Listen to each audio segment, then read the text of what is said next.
hear that? My sanity about to break while everyone I know's out. On a trip, on a boat, on a lake, I'm tired of feeling on FOMO. Babe, I don't even care if we stay home. Put our to-do list on ice.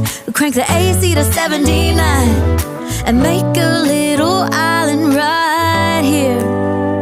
And there ain't a palm tree in sight, but there's not a cloud in your blue eyes. If we need a drink, I'll be the bartender. I got a fifth of Patron and a blender. Baby, slipping on a swimsuit is overrated. We don't need a beach to get a half naked. Life's too short, let's not waste it, 'cause paradise is wherever we make it.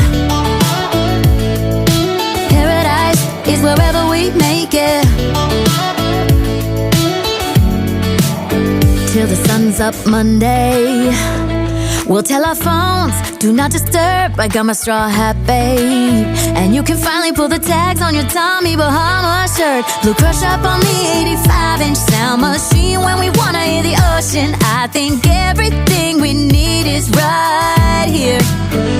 And there ain't a palm tree in sight, but there's not a cloud in your blue eyes. If we need a drink, I'll be the bartender. I got a fifth of Patron and a blender. Baby, slipping on a swimsuit is overrated. We don't need a beach to get a half naked. Life's too short, let's not waste it.